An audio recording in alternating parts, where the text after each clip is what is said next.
Today I would like to talk about why being good in studies is an important quality for a student leader. Firstly, a student leader who excels in academics sets a good example for others. They show that it is possible to balance leadership duties and academic responsibilities. This can inspire their peers to work harder in their studies. Secondly, being good in studies often means that the person is disciplined and hardworking. These are key qualities for any leader. A disciplined leader is more likely to be responsible and able to manage their time well. Thirdly, students who do well academically usually have strong problem-solving and critical thinking skills. These skills are important for a leader because they often face challenges and need to make a good decision. Lastly, a student leader who performs well in studies gains the respect of teachers and students alike. This respect makes it easier for the leader to communicate ideas and influence others positively. In conclusion, being good in studies is not just about getting high grades. It reflects a person's discipline, intelligence, and ability to lead by example. Therefore, I strongly believe it is an important quality for a student leader. Thank you. Okay, candidate B, you have 2 minutes to present. Your time starts now. Good morning, everyone. Today, I would like to share some thoughts on quality I believe are most important when choosing a student leader. A student leader isn't just someone with a title. They are someone we trust to represent us, speak up for us, and guide us both challenge and success. First and foremost, responsibility stand out. A student leader should be dependable, someone who takes their role seriously and follow through with what they promise. If we can't count on them, then how can they lead? Next, I value honesty. A good leader must be truthful and fair, even when it's not easy. There should be someone who makes decisions based on what's right, not just what's popular. Another key quality is communication. Leader needs to listen to others and also speak clearly and confidently. Whether it's presenting ideas or help to solve problems, a student leader should be able to connect with people and make everyone feel heard. So, when it comes time to choose our student leader, let's look beyond popularity. Let's choose people who are responsible, honest, communicative, because these are the qualities that truly make a great leader. Thank you. Okay, candidate C, you have 2 minutes to present. Your time starts now. Good morning all. Today I would like to talk about the importance of being organizers, especially for student leaders. Being organizers means being able to manage your time, tasks, and responsibility effectively. It helps you to stay on top of your work, avoid stress, and achieve your goal. In a student leader's role, the quality is essential.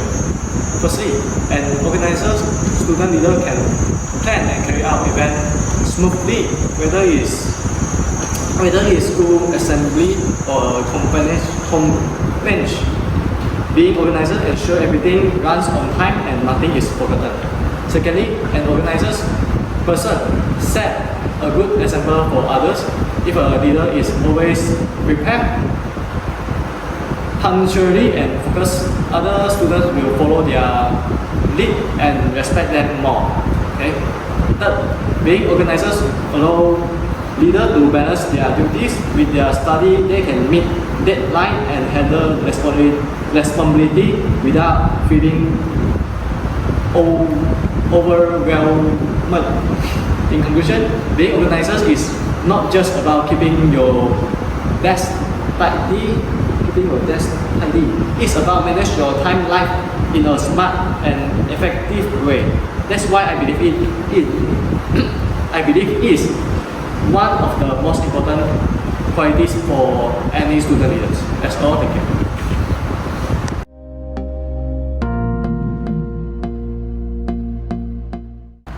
Now for your group discussion, you have 8 until 12 minutes to present.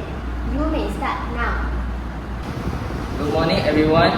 Today we will be discussing why does a country need good leaders. One of the most essential tasks of a leader is to form strong, effective and fair policies.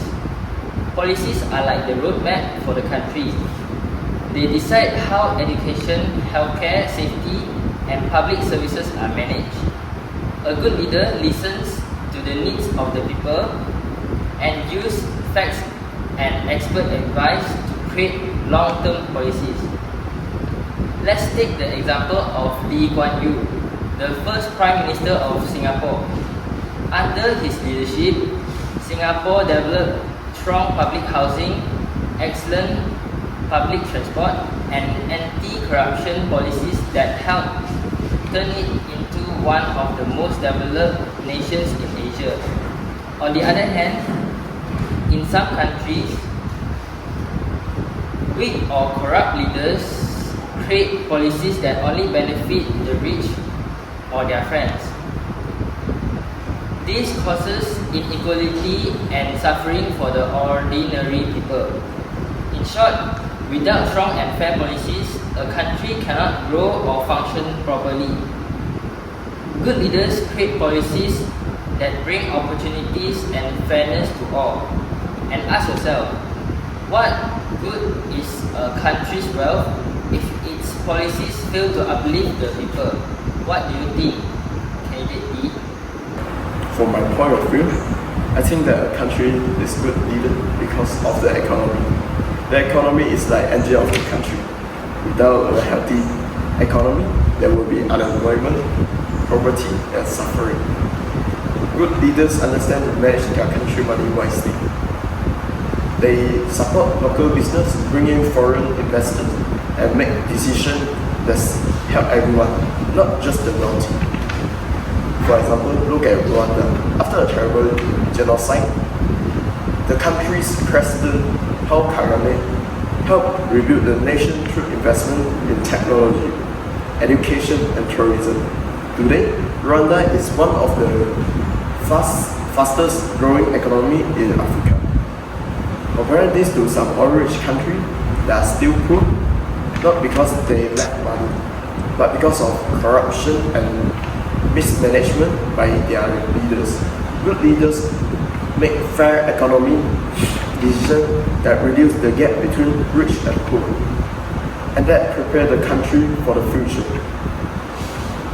What use in national wealth if it is locked in the hands of a few corrupt individuals?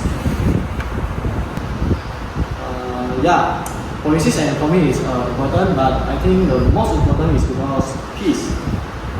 Without peace, no country can survive, let alone succeed. Good leader make sure there is a peace among race, religion, and communities. They promote fairness, justice, and dialogue instead of violence. Let's take the example of Nelson Mandela. After decades of racial division in South Africa, he became president and chose forgiveness instead of revenge. His leadership prevented civil war and brought healing to the country. Close to home in Malaysia, we live in a multi-religious society. Leaders must work hard to maintain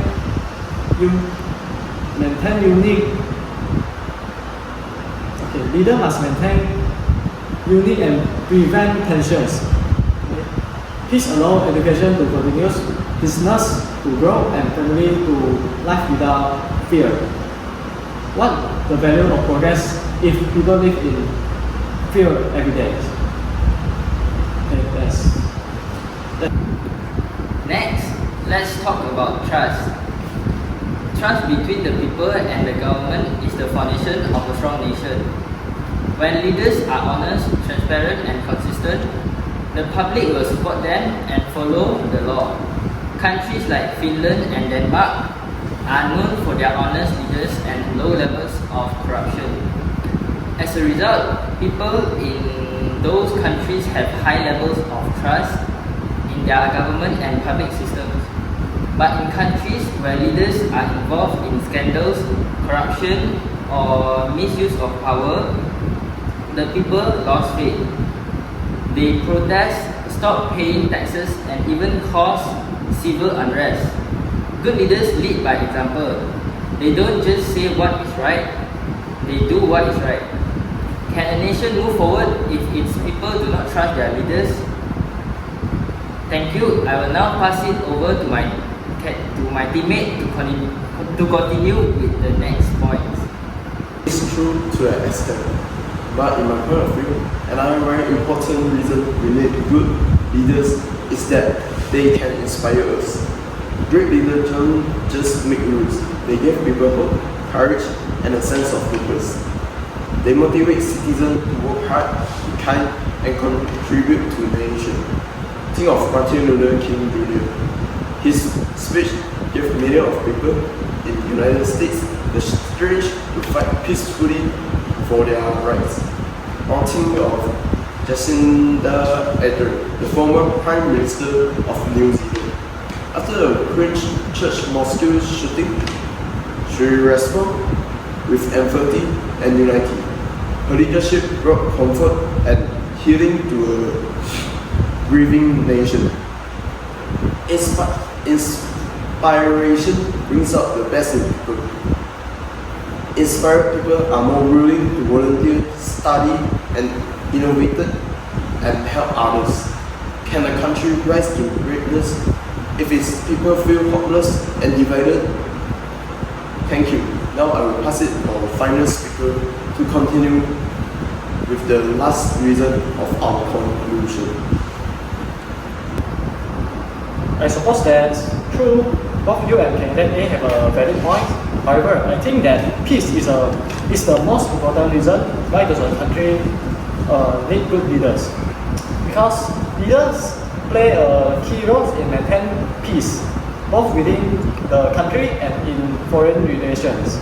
They manage conflicts, protect citizens, and promote social harmonies. What do you think about that? I appreciate your opinion, but I think a country needs a good leader is because of economy. It's because good leaders create long-term economic strategy. A country's economic health depends on the decision related to taxes, spending, trade, employment, and investment. Good leaders create smart economic policies that attract local and foreign investment, support local industry, and improve export. For example, countries like Germany and South Korea succeed economically because their leaders focus on innovation and industrial development. How do you think? You have made your view very clear, but I agree with candidate C. I think peace is the most important reason why a country needs good leaders. Without peace, societies are often plagued by conflict, violence, and instability, which can hinder progress and result in the loss of lives and resources. Right, so we all agree that peace is the most important reason why does a country need good leaders. Does anyone have anything else to say? Otherwise, let's bring this discussion to a close. Thank you for your contribution to this discussion.